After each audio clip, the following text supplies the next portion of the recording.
do I think I should be playing this many minutes a game? Do I think I should be touching the ball this much? Like, I'm doing this at practice. Like, why am I not getting these opportunities? I hadn't had a play drawn for me all season. I don't remember anything from that game. Hey, how's it going? I'm pro basketball player DeAndre Jordan. And you know I get busy on the court, but in my spare time, I like to slow down and enjoy the finer things in life.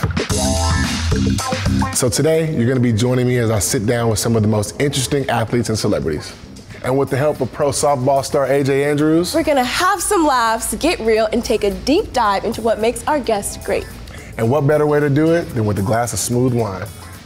Welcome to Vino Talk.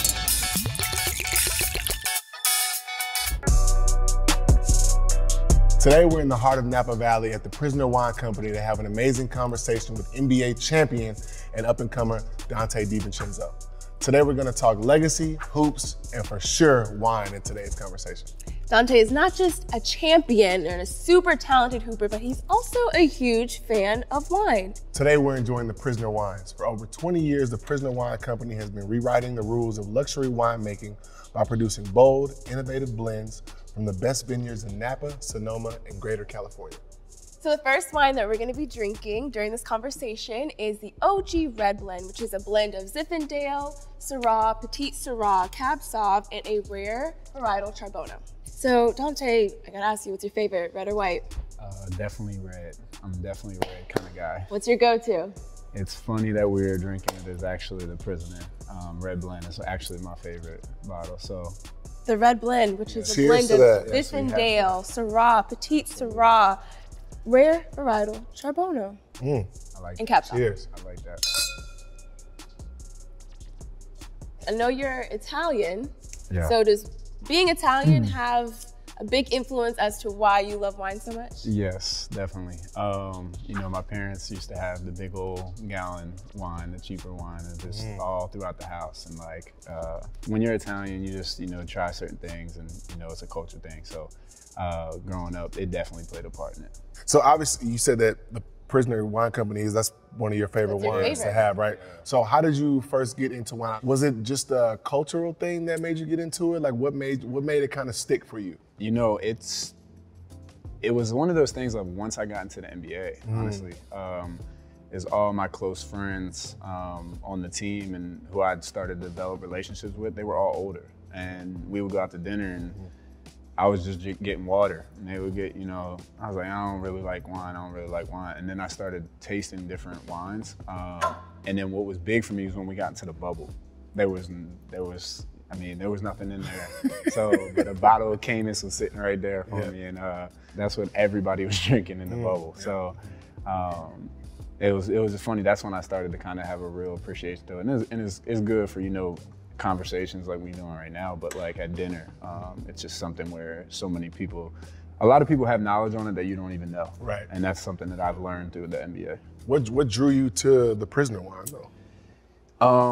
Actually, my coaches in Milwaukee, I think we were at dinner one time and they said this was their favorite bottle or favorite type of wine. They brought it to the table and I tried it and I was like, man, that's really good. So after that, I tried different wines and everything, but like my go-to is always like my comfort zone is definitely Prisoner. To me, it sounds like wine really brought all of you together, regardless what NBA team you're on. It sounds like every time you drank wine, it was your introduction to the league. Some old head that you were, you know, on your team. So when you think about your best experiences, best stories, do you have a favorite one, either of you, where you're just chopping it up over some wine with one of your teammates or all your teammates? That's a good question.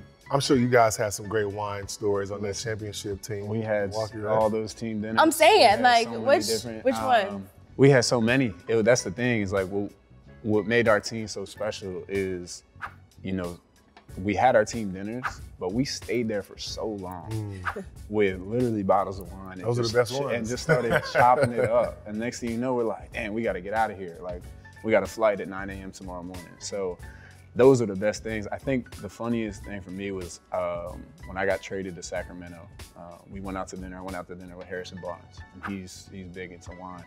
He started saying names and this and that I have never heard of. And he was like, you in the wine, right? And I was like, yeah. He was like, this and that, and I said, all right, you got it. Like, hey, you got it. Like, I'm gonna just stick to my comfort zone right now, and I'll expand gradually. He was like, you'll get there eventually. So, yeah. Let's switch over to hoops a little bit. So, obviously, like, you won a national championship at Nova, and both of us have a really cool mutual friend, Jalen Brunson, who you played with as well. 31 points, national championship game over Michigan to win it.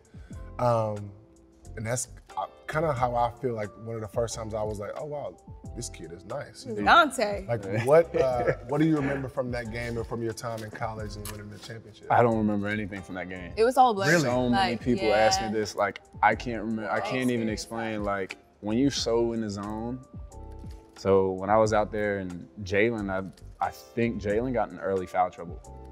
So everybody started panicking. And that's when I subbed in right away. And the green light was just on. Like, neon green light. When we came to the timeout, Coach Wright was like, he like looked at the thing, he was like, damn. Like, I remember saying, he was like, damn. So he was like, he started drawing plays for me. I hadn't had a play drawn for me all season. Like, I wasn't a starter, I wasn't the top whatever guys on the team. Like, it was always Jalen, McHale, and I had to find my way. And that game was the first time I had plays drawn for me and I was in the zone. It was all a blur.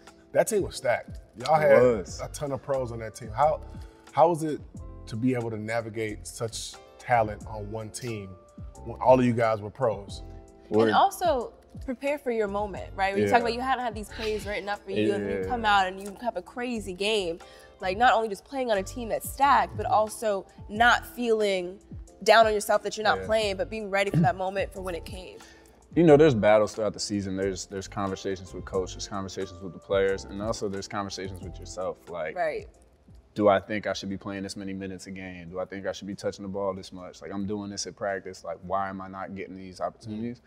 But what made us so special, we were so close. Like, our team was so close. So that carried over into the NBA for me. Along with your great stories, you also gathered some great nicknames on the road to becoming a great teammate, and one of them being the Big Ragu. Say it again? The Big Ragu. There we go. How does one attain such a nickname? You know, it's funny. I don't know. Like, Gus Johnson one day in college started calling me in a game, and it just stuck. Like, I never really got. Nicknames do that. I never really dug deep. A lot of times it's like ones you don't even want. Right. Or just don't even make sense. They grow on me. All right, cool. But see, the thing is, like, people are like, "Do you like it?" I'm like, "No." Do you dislike it? I'm like, that's no. Like, it's just, you gotta say you like it. But not many people. Like, people call me that in like a joking manner or something. If they first meet me, they'll yell it out and stuff. Like, it's fun for fans to do that and interact with me. My close friends and family and stuff, they'll give me a hard time with it. So, is it because you're Italian? Because you got red hair? Like, what's the big red? I think it's because of red hair and I'm Italian. Honestly, like, it's the only thing that makes sense to me. I get it. I'm gonna be screaming out the Big Ragu when I see you this season for sure. I feel like there's so much you could do with it. If we was on the same team, you would never be on the court like Big Ragu, Big Ragu. I say Big Ragu. Yeah, you say Ragu. That's actually Darvin Ham used to. Ragu. Actually funny. Here's a funny story. So much you could do with that. Ragu, he called me Little Marinara, and it was an insult. He said, "You're not playing like the Big Ragu, you're playing like the Little Marinara." and that stuck. So then you wanted to play. I was like, man, you're not gonna call me Little. I'm the Big Ragu. Like, I was like, this is what. It was so fun. Yeah. All right, well, this has been a blast. I want to give a huge shout out to Prisoner Wine Company for hosting us today and making all of this possible. And another great shout out to Donte. Thank you for your time. Thank you for sharing with us your journey. Until next time. Until next time. Cheers to that. Cheers, guys. The next championship. Vino Talk. Vino Talk.